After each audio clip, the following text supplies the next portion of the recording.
Hey, salam alaikum, bienvenue sur le Miracle Fajr podcast, le podcast qui t'aide à avoir plus de sakina, de sérénité au quotidien et dans l'au-delà. Inch'Allah, ce podcast c'est pour toutes les femmes musulmanes qui veulent reprendre leur vie en main, apprendre à se connaître, lâcher prise, tout en préparant leur vie après la mort. Je suis Oumaima, j'ai écrit le livre Ton dernier regard, et si le jour de ta mort devenait le plus beau jour de ta vie, dans lequel je raconte l'histoire inspirante de ma maman, ma Ummi, et surtout sa magnifique mort, Rabbi yarhamha. Via ce podcast, je partage chaque semaine des outils, des conseils, des astuces, mais surtout une bonne dose d'inspiration et de rappel pour être plus sereine et épanouie au quotidien et dans l'au-delà. J'ai une conviction, et c'est le fil rouge de tous les épisodes de podcast, et si le bonheur et la sérénité appartiennent à ceux qui se lèvent pour le fajr. Installe-toi confortablement. Si tu m'écoutes et que tu peux boire une délicieuse boisson chaude, eh bien, bois une délicieuse boisson chaude si tu m'écoutes la nuit. Et sinon, eh bien voilà, mets-toi à ton aise et on démarre notre épisode. Donc aujourd'hui, on va parler du jour du jugement. J'espère que cette série de podcasts autour de la mort te plaît. J'espère que ça te fait prendre conscience de l'importance de la vie qui nous attend après la mort et le fait qu'en réalité on n'y pense pas assez et qu'on ne se prépare pas assez. En fait, je crois qu'il y a un biais cognitif là-dessus, c'est-à-dire que, je crois que c'est le... Comment ils appellent ça, le biais de proximité, quelque chose comme ça. Grosso modo, tout ce qui... tu donnes plus d'importance à ce qui est proche qu'à ce qui est loin.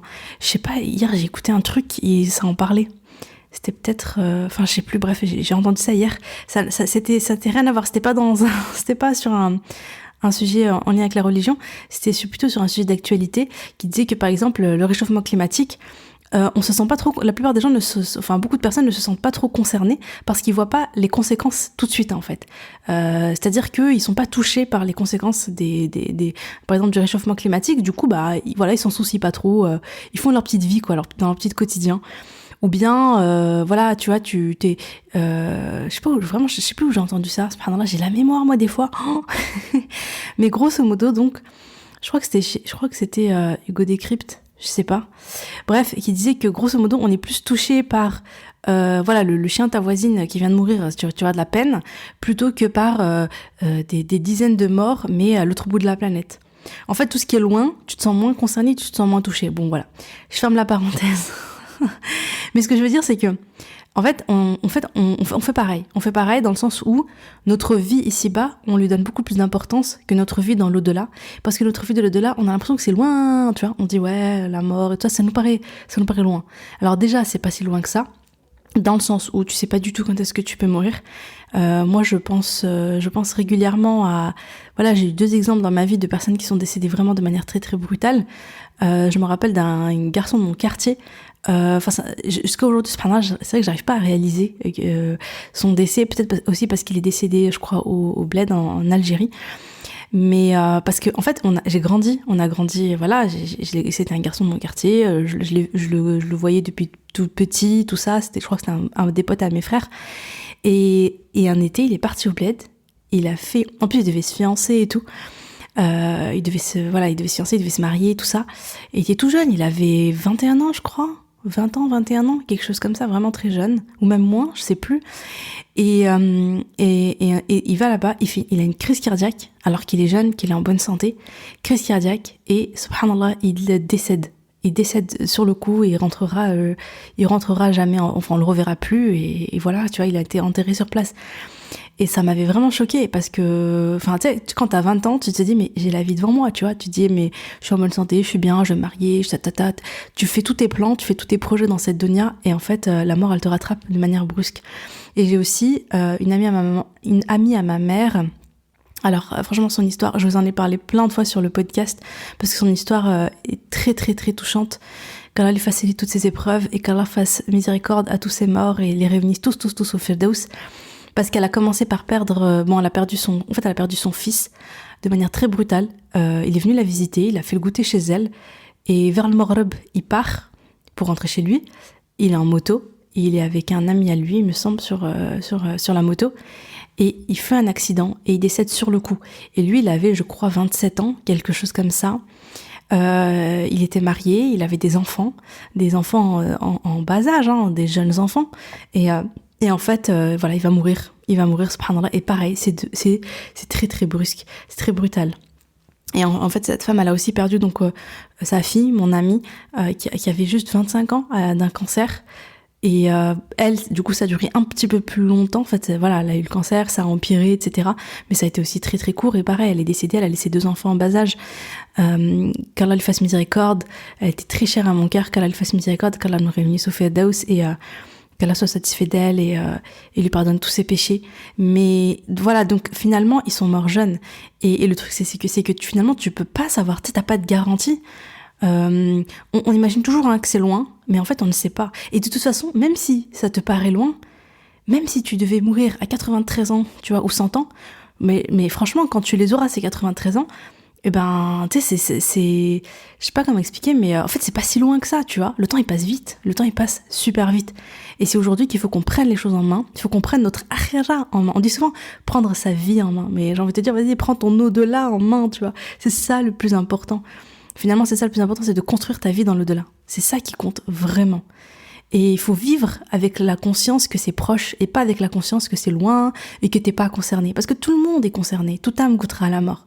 Toute âme va vivre tout ce que je vous partage dans ces différents podcasts, que les gens y croient ou pas, que les gens pensent que c'est vrai ou pas. En fait, c'est la réalité, c'est juste ce qu'il y a dans le Coran, c'est les paroles d'Allah subhanahu wa ta'ala, c'est ce qui nous attend tous. Après, si certains préfèrent vivre dans le déni ou préfèrent ne pas y croire, etc., bon bah voilà, c'est leur problème. Et il va y avoir un jour, en fait, où ça va se réaliser, tu vois. Et ce jour, c'est le jour où les anges vont venir prendre ton âme, et c'est là où tu vas dire, oh purée, c'est tout ça, ben c'était réel. Ah ouais, d'accord, c'est bon, ça commence. Oulala, qu'est-ce que j'ai préparé? Et à ce moment-là, c'est bon, tu peux plus rien faire. Ce qui est fait est fait. Alors que maintenant, tu m'écoutes, tu peux prendre ton au-delà en main. Tu vois, tu peux prendre ta akhira en main. Et je vous assure, hein, quand je dis tu, quand je dis vous, d'ailleurs, je suis toujours en train voilà, je sais jamais si je dois dire tu ou vous, mais parce que des fois je me dis, mais non, mais chaque personne m'écoute. Et des fois, je pense à vous tous. Enfin bref, le truc c'est que, en vrai, je parle à moi la première, hein, d'accord? C'est moi qui suis concernée la première. Je me fais le rappel à moi-même. Parce qu'on a tendance on a tous tendance à oublier, et moi la première, vraiment. Je peux encore prendre mon au-delà en main. Je peux agir maintenant. Allez, go, j'y vais, je fais le bien, je fais le khir, je me rapproche d'Allah, je lâche mes mauvaises habitudes, je demande pardon, je fais le repentir, je fais le bien, je fais une aumône, je demande à Allah subhanahu wa ta'ala, je fais beaucoup d'invocations, beaucoup de dua, je fais beaucoup de adkar, je délaisse mes passions, et je fais des efforts. Petit à petit, des fois je vais y arriver, des fois je vais pas y arriver et tout, c'est pas grave, mais t'es sur le chemin, tu vois. Et surtout, dua. Et puis on va voir après... les actions qui ont beaucoup d'impact, qui ont beaucoup d'impact au jour du jugement dernier. Donc voilà, donc comme je disais, ne nous faisons pas avoir par ce biais là je crois que c'est le biais de proximité, wallahu alam, mais en tout cas par ce biais qui fait que tu donnes plus d'importance au plaisir de maintenant finalement qu'au plaisir de l'au-delà, parce que finalement le choix c'est ça, c'est de choisir de patienter un petit peu ici, de faire des efforts un petit peu ici pour une immense récompense après, tu vois. Et je pense que pour mieux y arriver, c'est pour ça que je parle beaucoup dans mon programme MFR, je parle beaucoup de la moi du futur, c'est-à-dire vraiment se connecter à la moi du futur, se connecter limite en fait, plus tu vas penser au futur, plus tu vas penser à la mort, à la vie d'après la mort, aux différentes étapes de la mort, etc., plus tu vas te rapprocher de cette moi du futur, parce que c'est toi, hein. C'est toi qui vas vivre la mort, c'est toi qui va vivre le fait d'être ressuscité, le jour du grand rassemblement, l'intercession, le jour du jugement, la balance, le livre, le pont Sirat, etc. C'est toi qui vas le vivre, sauf que c'est une autre version de toi, c'est la version du futur de toi-même, mais c'est toujours toi. Plus tu penses à cette personne-là, plus tu te connectes, et en fait y penser, c'est notamment par le rappel, et c'est notamment par les podcasts et tout là que je suis en train de faire, et plus tu vas te connecter, et plus ça va te motiver, la toi du présent, la toi de aujourd'hui, à agir pour que la toi du futur elle soit bien, tu vois. C'est-à-dire que plus tu penses à la mort, plus ça va être facile pour toi de la préparer ici. Plus tu penses à la vie après la mort, plus ça va être au paradis, à l'enfer, plus tu auras envie de faire le bien pour entrer au paradis et de délaisser les péchés, etc. aujourd'hui, pour que la moi du futur, elle goûte pas à l'enfer. Tu veux surtout pas qu'elle soit dans l'enfer. Enfin voilà. Mais voilà, donc voilà, tout ça, c'était juste une grosse introduction pour nous remettre dans le bain tout doucement. Alors, donc, le jugement et la balance. Donc, aujourd'hui, on va parler de la balance. Et demain, Inch'Allah, on va parler... non, pardon. Aujourd'hui, on va parler du livre que Allah SWT va nous donner. On va parler du jour du jugement un peu plus dans la globalité. Et puis, demain, Inch'Allah, on parlera de la balance, Inch'Allah. Donc, faut savoir que le jour du jugement dernier, donc, dans la sourate... Ah, j'ai pas noté le numéro, mais c'est sourate Al-Ma'arij. Je sais pas c'est quel numéro. Verset 5. Allah nous dit en parlant du jour du jugement, en un jour qui dure 50 000 ans. Donc le jour du jugement, c'est un jour, mais qui va durer 50 000 ans. 50 000 ans, subhanallah. Vous vous rappelez, hein, ce jour-là, on n'est pas dans la terre telle qu'on la connaît. Hein. On n'est pas avec les montagnes, les rivières, etc. Non, non, non. On est sur une terre immaculée, il n'y a rien dessus. On est dans un cadre qui est différent. Et on est tous réunis depuis Adam. Jusqu'au jour, en fait, jusqu'aux humains qui étaient présents à l'heure, au moment où il y a eu le premier souffle de la trompe, etc. Donc c'est vraiment toute l'humanité. Mais donc c'est 50 000 ans. Mais pour le croyant, le ressenti sera différent. Je vais vous citer donc ce hadith. D'après Abu Huraira radiyallahu anhu, le prophète sallallahu alayhi wa sallam a dit: le jour du jugement sera pour les croyants comme la durée qu'il y a entre le Dohr et le Asr. C'est-à-dire entre deux unités de prière, rapporté par Al-Hakim, authentifié par Cheikh Albani dans Sahih Al-Jami numéro 8193. Donc pour le croyant qui adorait Allah subhanahu wa ta'ala, etc., eh bien la durée c'est la durée qu'il y a entre le Dohr et l'Asr, c'est que finalement c'est pas très long. Donc on n'aura pas tous la même perception du temps. Et voilà ce que je voulais dire. Également par rapport à la rahma d'Allah. Je vais vous citer ce hadith qui est très beau. D'après Abu Huraira radiyallahu anhu, le messager d'Allah sallallahu alayhi wa sallam a dit: Allah subhanahu wa ta'ala détient 100 miséricordes, 100 rahma. Il a fait descendre une miséricorde, donc une part de miséricorde, parmi les djinns, les hommes, les bêtes et les animaux. C'est grâce à elle, donc à cette part de rahma, qu'ils font preuve d'affection et de miséricorde entre eux. C'est grâce à elle aussi que la bête sauvage éprouve de la compassion pour son petit. Mais Allah subhanahu wa ta'ala a réservé 99 miséricordes avec lesquelles il fera miséricorde à ses serviteurs le jour de la résurrection. Apporté par Muslim, Sahih numéro 2752. Subhanallah, c'est-à-dire que si la rahma d'Allah est découpée, on va dire, en 100 parts, une seule a été descendue sur terre.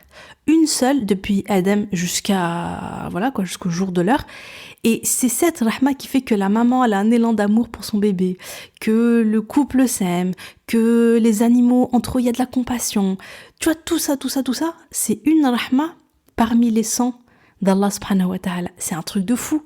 En fait, moi je suis une fan de l'amour et tout ça, je trouve ça...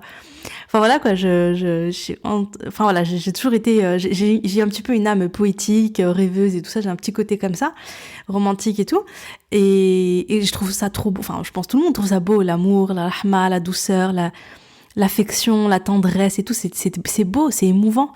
Et ben, c'est fou de se dire que tout ça ne vient que de une seule rahma d'Allah subhanahu wa ta'ala, et qu'il a réservé 99 rahma pour ses serviteurs le jour de la résurrection, parce que c'est ce jour-là où on va avoir besoin, et on va avoir besoin, parce qu'en fait on ne rentrera au paradis que par la rahma d'Allah subhanahu wa ta'ala. Parce qu'en vrai, c'est dommage, j'avais pas... Bon, parce qu'en vrai, j'ai envie de faire pause et j'ai envie d'aller chercher un hadith. Bon, allez, exceptionnellement, je vais faire pause. Je vais chercher un hadith, j'espère que je vais le trouver. Et ensuite, je vous reprends. Parce que c'est un très beau hadith, mais je l'ai pas noté, je viens juste d'y penser. Bon, à tout de suite, hein. Alhamdoulilah, je suis contente parce que j'ai trouvé mon hadith. Trop bien. Je vais vous le lire. Donc, Jabir rapporte le hadith suivant. L'envoyé d'Allah, sallallahu alayhi wa sallam, sortit de chez lui et nous dit. Donc, écoutez l'histoire parce que vraiment, elle est belle et elle est... Enfin voilà, je vous lis. Mon ami intime Jibril, l'ange, vient de sortir de chez moi. Il m'a dit: Ô Mohammed, par celui qui t'a envoyé avec le message de vérité. Parmi les serviteurs d'Allah, il y en avait un, donc par le passé, qui l'avait adoré durant 500 ans sur le haut d'une montagne. Alors, il faut savoir qu'avant, les gens vivaient beaucoup plus longtemps. Nous de la communauté de Mohammed, alayhi salam, on vit maximum 100 ans, voilà. Alors qu'avant, au temps de Nuh, etc., enfin, je veux dire, je crois que Nuh, il a fait le rappel, il a fait la da'wa pendant 950 ans. C'est pas sa vie, hein. Il me semble que 950 ans, c'est juste le temps durant lequel il a fait la da'wa. Il a parlé d'Allah, il a essayé de transmettre le message, etc. Donc c'est pour vous dire, hein. Donc voilà, donc il y a bien longtemps, un homme a adoré Allah pendant 500 ans sur le haut d'une montagne, au milieu de la mer. La longueur de cette montagne, comme sa largeur, mesurait 30 coudées. Elle était entourée de toutes parts par la mer. Quelle que soit la direction prise, il fallait parcourir un rayon de 4000 farsar. Un farsar, c'est environ 3 km pour arriver à la terre ferme. Allah subhanahu wa ta'ala fit jaillir pour cet adorateur une source de la longueur d'un doigt d'où sortait une eau douce qui coulait au pied de la montagne. Il planta aussi pour lui un grenadier qui lui donnait chaque nuit une grenade. Il se lèverait donc à des actes de dévotion, donc des actes d'adoration toute la journée. Et le soir, il descendait de la montagne, il faisait ses ablutions, il mangeait la grenade, puis il se remettait à prier. Donc c'est vraiment un homme qui vivait uniquement pour adorer Allah subhanahu wa ta'ala. Il avait imploré Allah subhanahu wa ta'ala de ne le faire mourir qu'au moment où il se trouverait prosterné, donc en soujoud, et de ne pas laisser la terre ou quoi que ce soit d'autre le corrompre. Donc il faisait les doigts pour qu'Allah le préserve et pour qu'il meure en pleine prière, en plein soujoud. Ainsi, quand Allah subhanahu wa ta'ala le ressuscitera le jour dernier, il sera déjà en position de prosternation. En fait, la manière dont tu meurs, c'est la manière dans laquelle tu seras au jour du jugement. Allah subhanahu wa ta'ala exauça son vœu. Nous, les anges, passions par lui quand nous montions et quand nous descendions dans les cieux. D'après ce qu'Allah subhanahu wa ta'ala nous a révélé, ce serviteur sera ressuscité le jour du jugement et comparaîtra devant Allah. Le Seigneur dira aux anges, « Faites entrer mon serviteur au paradis par ma miséricorde. » Donc Allah subhanahu wa ta'ala, il dit, « Mon serviteur, voilà, il m'a adoré, faites-le rentrer au paradis par ma rahma, via ma miséricorde. » Mais le serviteur, qu'est-ce qu'il dit ? Il dit, « Mais Seigneur, Ya Rab, j'y entrerai plutôt par mes œuvres. » Parce que tu vois, il se dit, voilà, moi j'ai adoré Allah subhanahu wa ta'ala, j'ai fait mes prières, j'ai fait ceci, j'ai fait cela. Et il a été que en adoration. Donc, lui, il dit, mais je rentre au paradis, mais parce que j'ai œuvré grâce à mes œuvres. Et Allah subhanahu wa ta'ala répète, faites entrer mon serviteur par ma miséricorde. Répète Allah subhanahu wa ta'ala. Et lui, il répète encore, plutôt par mes œuvres, Seigneur. Il insiste. Allah subhanahu wa ta'ala dira alors, d'accord, ok.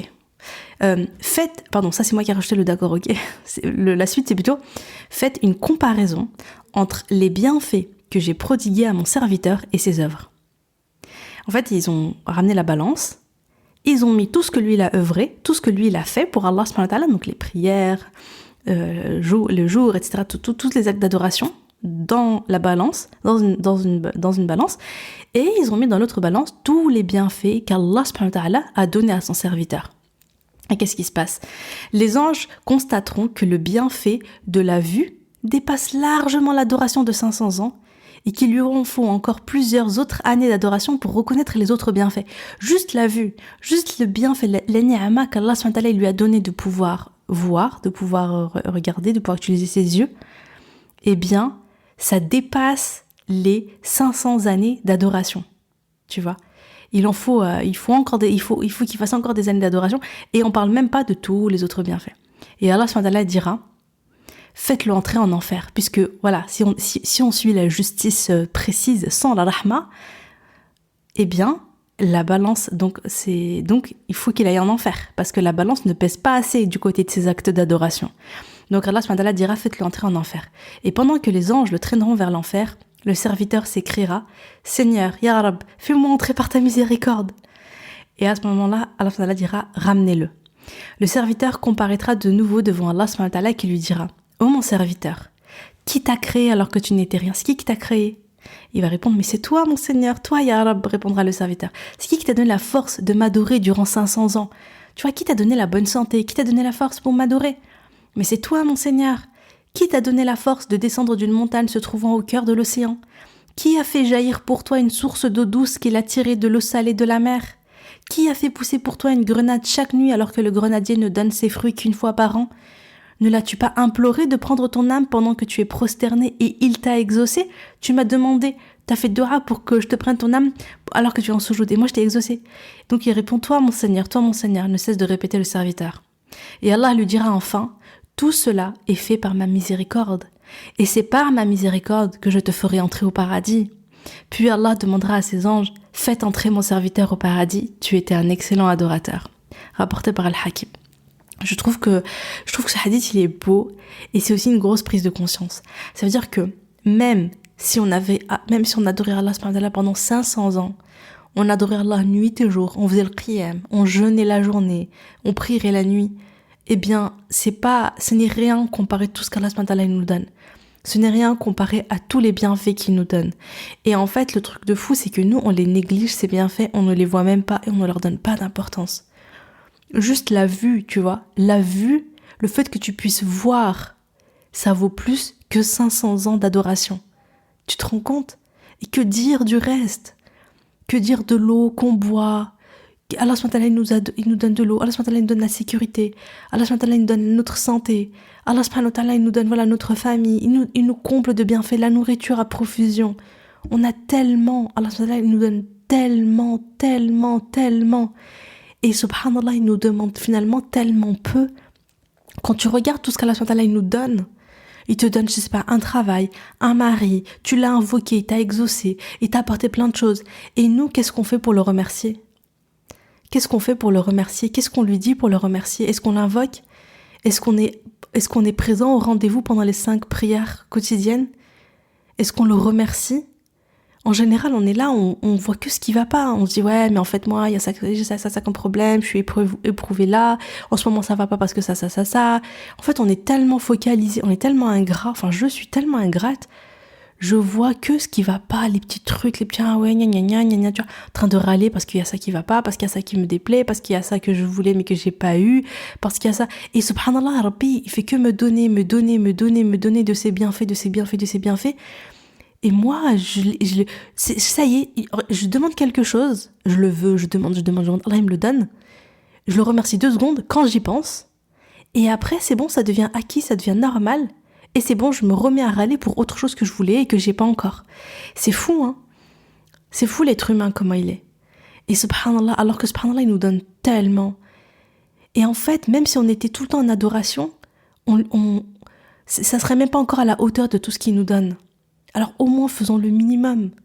Et au moins remercions Allah, au moins faisons preuve d'humilité. Au moins soyons reconnaissants de ce qu'on a. Franchement, vous comprenez pourquoi j'ai fait une pause pour aller chercher ce hadith? Je l'aimais trop, je l'avais dans ma tête et je l'ai eu dans ma tête pendant que j'enregistrais du coup cet épisode. Donc c'est rapporté par Al-Hakim. J'ai pas trouvé de source plus précise, j'avais pas trop le temps non plus de chercher parce que sinon j'allais pas finir d'enregistrer le podcast.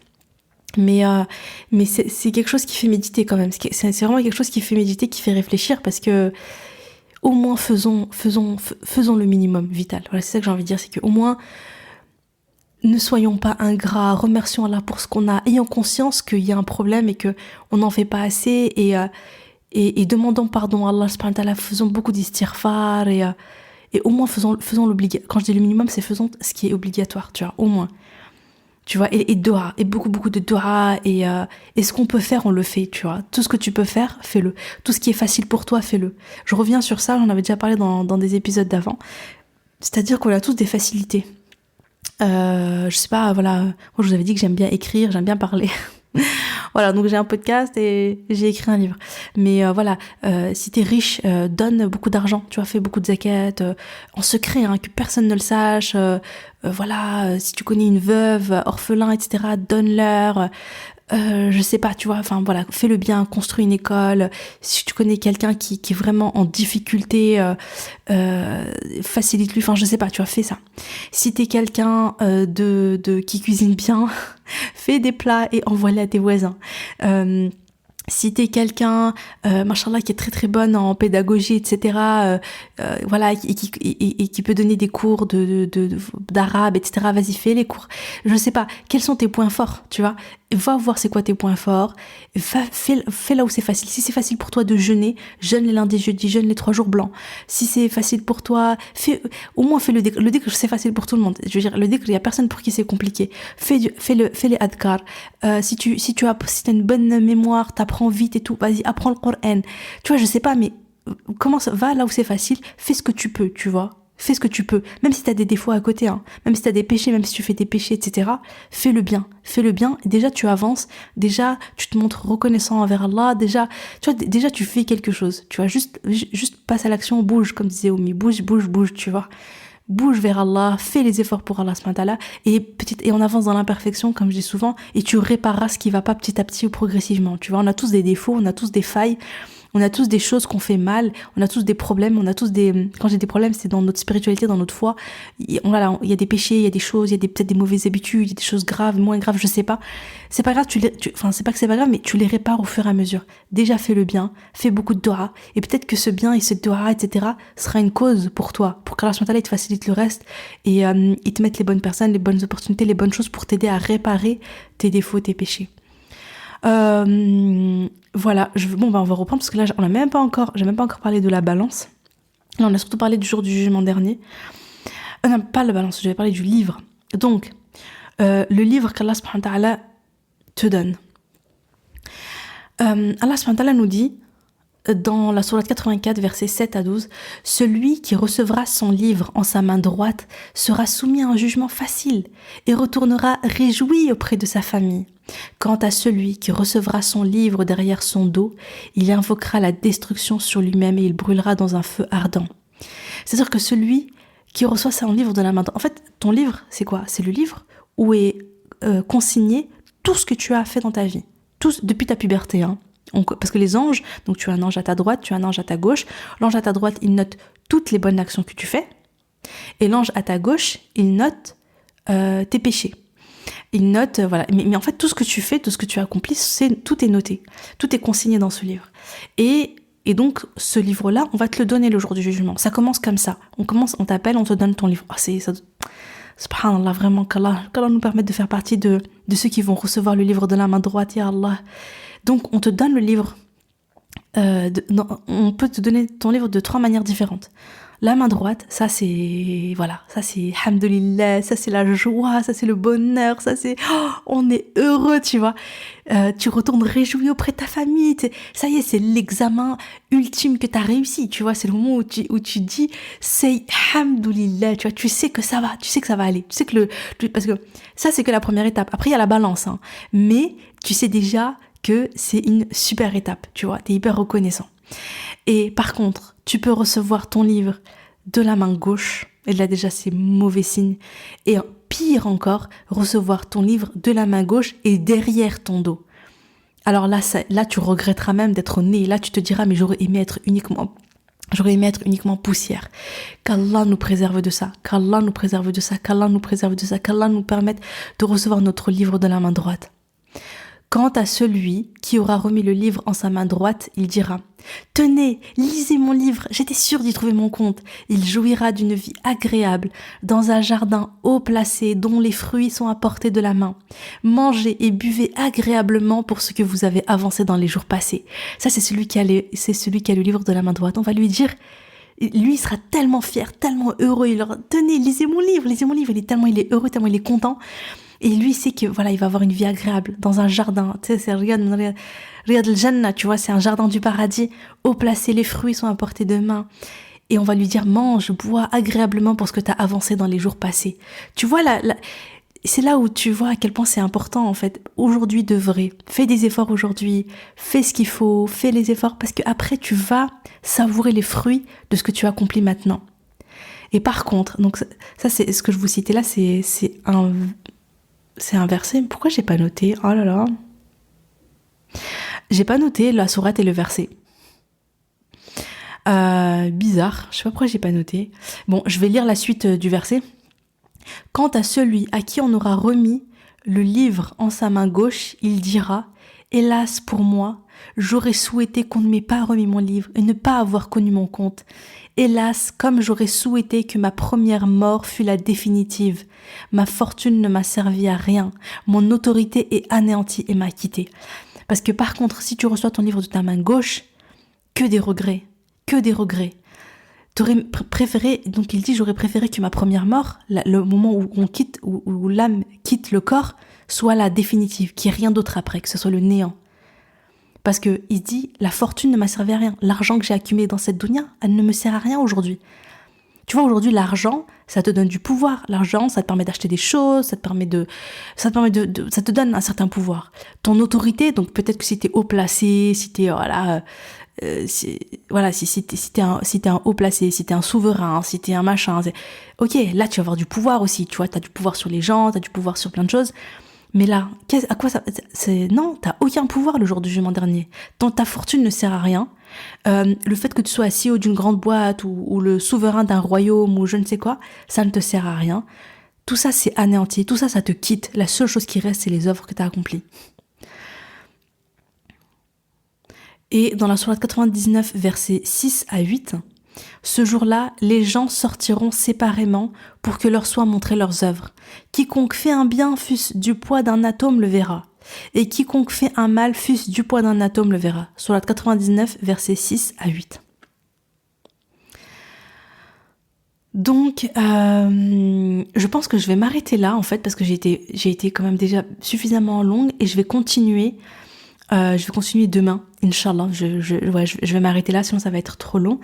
Et je vais enregistrer le prochain épisode, Inch'Allah. Je vais l'enregistrer là tout de suite. Hein. Ouais, nous, on se retrouve demain, mais moi, je vous retrouve dans 10 minutes, Inch'Allah. Voilà, j'espère que ce rappel vous a plu. Franchement, n'hésitez pas à le partager. En plus, c'est bien de le faire. Je suis vraiment contente de parler de ça finalement pendant le mois de Ramadan. Comme je le dis, je le répète à chaque fois, à chaque épisode, mais c'est tellement propice. Parce qu'on n'oublie pas le mois de Ramadan. Les portes des cieux sont ouvertes, les portes de l'enfer sont fermées, les grands shayatins sont enchaînés, il reste que les petits. Et c'est vraiment le moment propice de l'invocation. En plus, bientôt, c'est les 10 derniers jours. Oh, les 10 dernières nuits de Ramadan. Oh là là, profitons. Il faut vraiment qu'on profite un maximum pour dua, pour les adkar, pour la lecture du Coran, pour faire le bien. Vraiment pour faire le bien et c'est le moment, à partir de maintenant là les filles, écoutez-moi bien, c'est le moment de construire sa demeure de l'au-delà, c'est le moment de construire sa akhira, c'est le moment de reprendre sa akhira en main parce que vraiment comme je disais, il y a rien, en fait, comment dire, comme je vous ai dit, en fait, à ce moment-là, le jour du jugement dernier, tout ce qui aujourd'hui est important pour nous, mais ça sera tellement pas important après, ça sera tellement futile. On se dirait, mais pourquoi j'ai perdu mon temps à me prendre la tête pour des choses comme ça, au lieu de me prendre la tête pour construire ma demeure de l'éternité, au lieu de me prendre la tête pour adorer Allah, pour me lever au milieu de la nuit, pour lire le Coran, pour faire le bien, pour aider aider des proches en difficulté, pour soutenir les autres, etc. Parce que vous allez voir à quel point c'est super important et à quel point c'est important surtout le jour du jugement dernier d'être un soutien pour les autres. Vous allez voir, Inch'Allah, dans le prochain épisode. Donc voilà, vraiment, n'hésitez pas à le partager et à vos proches, Inch'Allah, que ce soit une darwa et que ça motive chaque personne qui l'écoute à œuvrer et que vous en ayez également la récompense. Voilà. Bon, je vous remercie de m'avoir écouté et je vous dis à demain, Inch'Allah, pour le prochain épisode.